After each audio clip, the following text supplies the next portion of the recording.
Est-ce que vous savez pourquoi les femmes vieillissent plus vite que les hommes? Eh bien, la raison principale, c'est parce qu'elles travaillent plus que les hommes. Oui, monsieur, les femmes travaillent plus que nous. Pourquoi? Parce que, au-delà du fait qu'elles ont un travail, un boulot et autres, mais lorsqu'elles rentrent à la maison, qui s'occupe des enfants? Qui s'occupe de la maison? Qui s'occupe des petites choses? Le monsieur, il ramène de l'argent, oui, c'est vrai. Mais le travail qui le fait. La femme travaille à l'extérieur, mais lorsqu'elle revient chez elle, elle travaille encore. Et du coup, elle se fatigue beaucoup plus vite.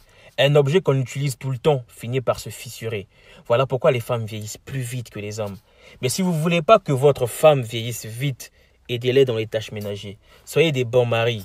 Des maris qui s'occupent, qui l'aident dans des petits détails, qui l'aident même à la cuisine, qui l'aident même à faire des petites choses. Ça ne coûte rien. Ça ne coûte rien. L'amour, c'est aider. C'est aider. Aidez vos femmes. La femme ne coûte pas cher. Ça te choque? Sois calme, je vais t'expliquer. Avant de vouloir d'une femme, cherche à savoir si tu as la capacité financière d'en prendre soin.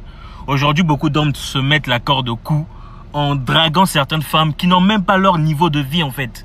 Tu te mets la corde au cou pour rien, mon frère. Cherche ce qui est à ton niveau. Cherche ce qui est à ton niveau. Cherche la femme dont tu sais que ta capacité financière pourra prendre soin d'elle. Parce qu'une relation, ce n'est pas simplement je t'aime, ce n'est pas simplement tu me manques. Non, c'est aussi mettre la main dans la poche. Mettre la main dans la poche. Parce que le bonheur, c'est vrai que l'argent ne fait pas le bonheur. Mais le bonheur ne remplit pas l'assiette. Et l'amour doit être accompagné des cadeaux. L'amour doit être accompagné des présents. L'amour doit être accompagné des gestes. Et si tu sais que tu n'as pas la capacité financière de prendre soin de cette femme, ne la drague pas. Ne la drague pas. Ma sœur, lorsque tu pries pour que Dieu bénisse ton mari, parfois sans faire exprès, tu es en train d'appeler une deuxième femme dans ta maison. Tu es en train d'appeler une rivale dehors. Il y a certains hommes aujourd'hui qui ont commencé à tromper leurs femmes lorsque Dieu les a bénis. Lorsque leurs conditions de vie ont changé. Alors qu'au départ, quand tu t'as dragué, il n'avait rien. Il n'était rien. Il était fidèle. Il rentrait tôt à la maison. Mais depuis que Dieu l'a béni, il est devenu pire qu'avant. Et tu te mets à pleurer. Pourquoi? Ceci, cela. Non, l'argent est un amplificateur. L'argent a simplement révélé la véritable nature. Parce qu'il y a certains péchés qui coûtent cher. Il y a certaines choses pour les faire, il faut seulement avoir de l'argent. Et comme il n'avait pas d'argent, il était obligé de rester fidèle.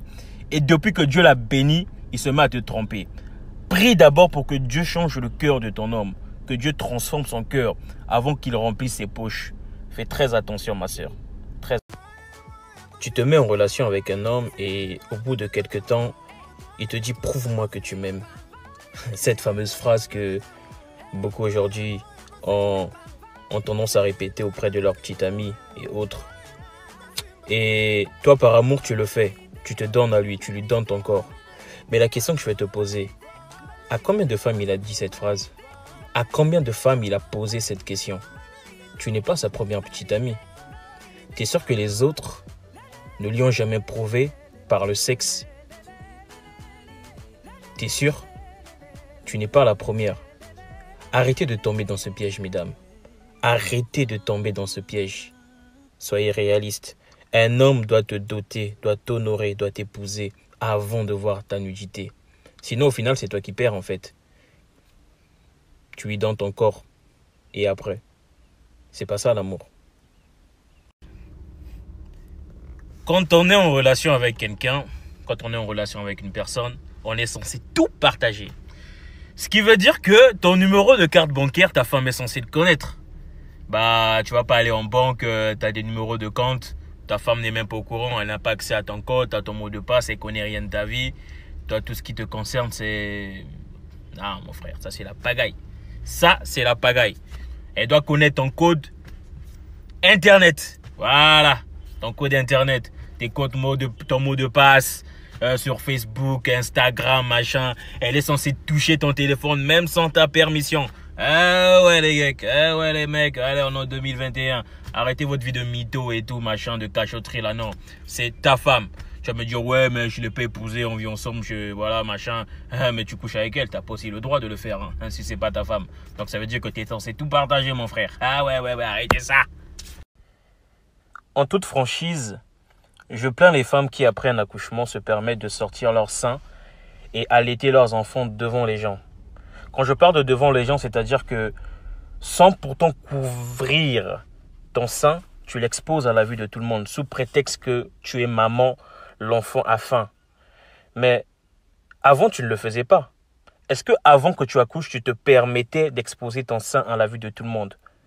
Et généralement, ce sont les Africains, ce sont les Noirs, beaucoup plus, surtout dans mon pays, qui font ce genre de choses en fait.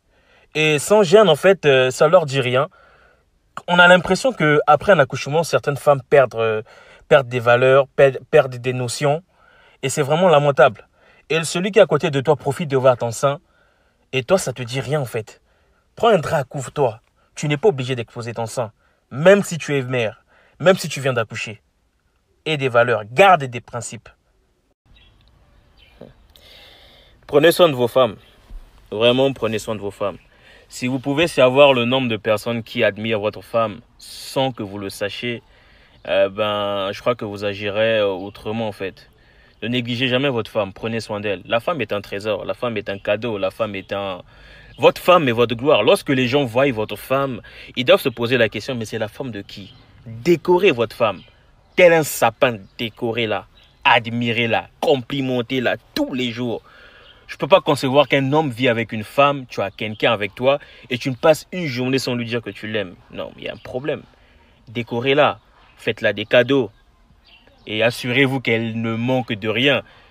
Des hommes qui s'achètent des costumes à 1000 euros, à 2000 euros, mais quand tu regardes la garde-robe de sa femme, bien qu'elle ait plus de vêtements que toi, mais qu'est-ce que ça vaut en fait? Non, ta femme doit avoir plus que toi. Un vrai homme, c'est celui qui se dépouille pour habiller sa femme.